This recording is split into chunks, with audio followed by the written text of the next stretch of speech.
All right, this is going to be actually a very short one. I don't know which one this is. I know it's in the 80s, but it's about the Odor blog, and it's Saturday. It's 10:55 p.m.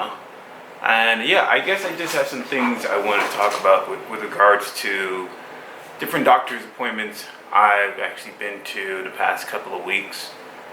Well, maybe 2 weeks or 3 weeks ago, I went to a gastroenterologist and told him my story. He seemed like he believed me. So he actually sent me 3 different tests, 2 stool tests. One was to test H. pylori, another one was to test, I think something to do with my pancreas, and then there was another test which had to do with ultrasound. So that happened, I feel like that was 2 weeks ago on a Friday, or maybe it was 3 weeks ago. And then the next week after that one, I went to another doctor, which I haven't talked about, which was an endocrinologist. Endocrinologist is a metabolic doctor. I feel like a lot of this has to do with I don't know, maybe it has to do with like your hormones. I feel like something about this has to do with your hormones.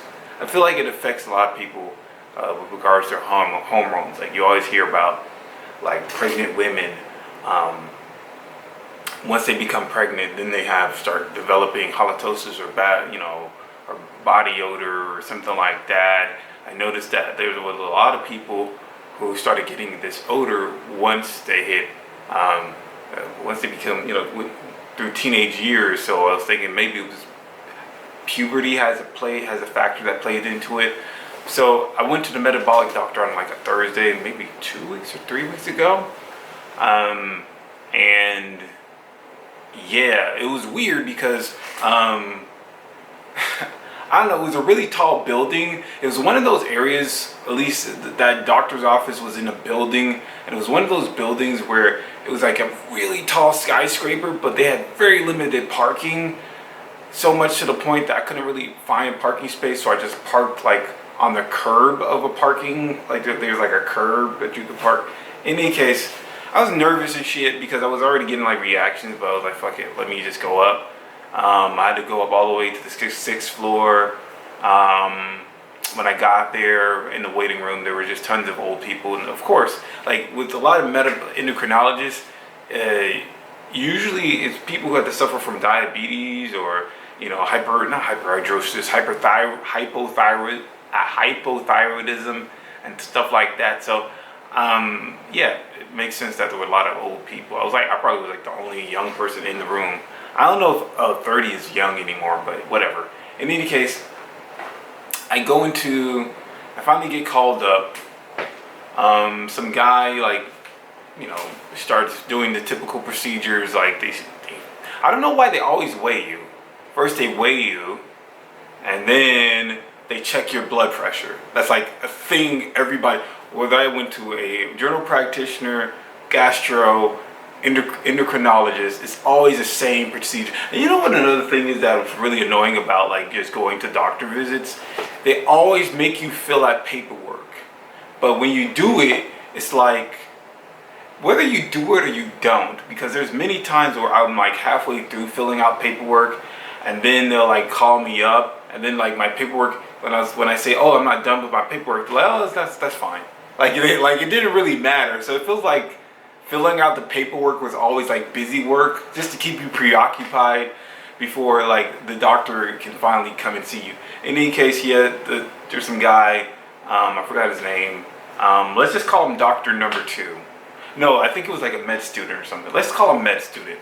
So med student, started weighing me, and then med student started taking my blood pressure. But while he was taking my blood pressure, since I had this for so many years, I always like pay attention just to the little things and try to observe anything that's just weird or odd to me.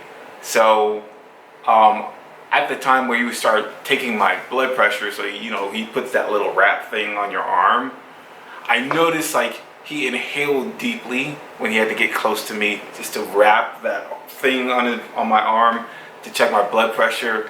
And I always feel that's weird when people like inhale, take a deep breath in, whenever they get real close to you. It makes me feel like, at least maybe it's just me being paranoid, but I naturally think, oh man, they're holding their breath because they don't, the closer they get to me, the funkier I smell. I don't know, but held his breath, took my blood pressure. Apparently my blood pressure is pretty good. He was able to gauge that I'm a runner or something, because he said that many people who have low blood pressure are runners. In any case, finally go to the doctor's office, and when I get to the doctor's office, there's already another person there. So the med student guy, I thought he was originally a doctor, but apparently he was like his doctor assistant. And then the real doctor was like, sitting, chilling, and like on the computer or whatever. And yeah, so when I finally got sat down, it was a small. That's another thing about this whole building. It was small and slender, and when you get into the rooms, they're even more compact. So then when you go into the waiting, or we finally go into the doctor's room, it's even more compact. In any case, so finally sit down.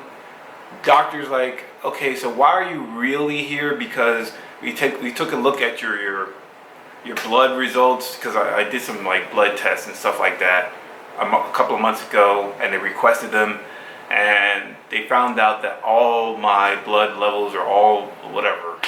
Basically, the results were fine. I'm in a healthy shape.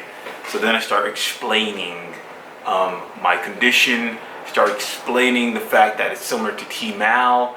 And once I start talking about a lot of things that have to do with the possibility that my body is not breaking down food properly because of I guess a deficiency or some type of malfunction within the liver enzyme. I started talking about trimethylaminuria. They were on there. It was so funny because they were on their like laptops, like, what the fuck is T-mal? What the fuck is trimethylaminuria? So the doctor started like mid sentence or mid like explanation. They start like Googling T-mal and just scurrying and stuff and looking at, trying to figure out what the hell is T-mal, so they can give me some type of explanation. But it's like, I'm already aware of T-mal. So when I was like talking about T-mal, I'm talking about this condition, talking about how food is actually one of the major things that is causing me to smell terrible. They were starting just giving me like basic information about T-mal. Like, hey, it says that you should just stay away from choline-based foods. Or they'd be like, oh, another treatment you could possibly do is to get some type of what was they said? Some body deodorant spray, and that might be a way to relieve things. And then they also mentioned, hey, maybe you should also, based on what I'm reading from the Cleveland Clinic, maybe you should also take probiotics. Maybe we should just recommend probiotics. And I'm like, that's not really the reason why I'm here. That's not really the reason why I'm here. The reason I'm here is I know that I actually tested negative for T-mal, and I'm trying to figure out what is really causing me to have this odor, so then I can focus on what are the main contributors to exacerbating my odor, and then I can eliminate them. That's the main reason. So I want to get some type of test or diagnosis, if there's any type of test available. And yeah, they were puzzled, scratching their heads. They didn't know what to fucking do. To make a long story short, they just said, okay, first they told me, okay, we're going to try to just get some blood tests on you. So I'm like, all right, cool. I never did a blood test to determine if I have T-mal, so that's fine. But then, like, at the last minute, they said, no, let's just do a urine test. Give them a urine test. And then, like, now I have, on September 22nd, they said they want me to come back to reveal something. Maybe I'll get something good out of that. But in terms of actually this week, on was it a Tuesday or a Monday, I went to get the ultrasound. So I went to some doctors, some medical facility to do some ultrasound. So they so you have to lie on your back, you're in a dark room.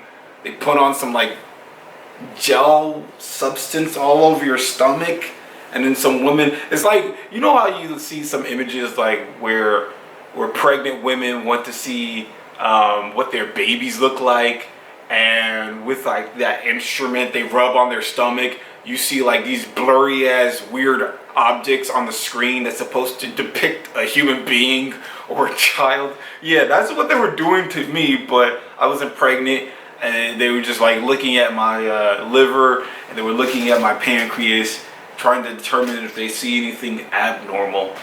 Um, and yeah, the gel thing was like warm and it felt weird. And I was like, it felt weird to just pull up your shirt and there's this woman just like rubbing on your stomach with this object. But yeah, after the whole session was over, I was like, did you see anything different? Did you see anything abnormal? And she was like, based on what I saw, I didn't really see anything, but I'm going to deliver this information to a medical professional and they can take a look at what's going to happen. Fast forward maybe a day or two, I get a call from the gastroenterologist, and basically he just told me like, okay, everything is fine with the ultrasound results. There's nothing wrong with you. With the H. pylori, you tested negative, which I already knew I was going to test negative because I did the H. pylori before and it always was negative. And with the what's that shit called? And with the pancreas stuff, that tested negative. I forgot the proper name for it, and I'm sorry that I can't remember it.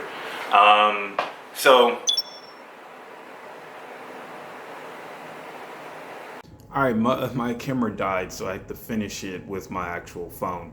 So the whole point I was trying to make was, yeah, I got negative results from the gastroenterologist, and then within that conversation, I was saying, okay, so I guess we can proceed with the liver biopsy, but he declined to actually proceed with the liver biopsy because he didn't see anything wrong through the ultrasound or through the stool samples that I gave. So that's an issue. And yeah, I felt like I would find something with it, and I'm sort of like annoyed that I didn't really get anything. And I have this bad feeling that when I go back to the endocrinologist, it's going to be the same story. They'll be like, oh, I don't see anything with wrong with your urine or whatever. So now I have to figure out another thing I could possibly get into that might, I don't know, give me some type of clue. I remember when I was at the endocrinologist, he was suggesting to me to possibly seek a geneticist or go to University of Miami because they might have better tools or devices, machines that might be able to diagnose this. But I don't even know what's the process of doing that? Like, is there a special program that you can go to determine, or that you can apply, and they'll say, okay, well, you can use our medical equipment for you to determine what is this weird affliction you have. I don't think that actually exists. Maybe they do have the proper technology and medical equipment, but how do I get these I don't know, scientists or medical professionals that might be in or University of Miami to use that equipment for me, so then I can figure out what the fuck is wrong with me. There's no clear rules or guidelines on how to do that. So I'm I don't know, perplexed. I guess I'll use the word perplexed for that.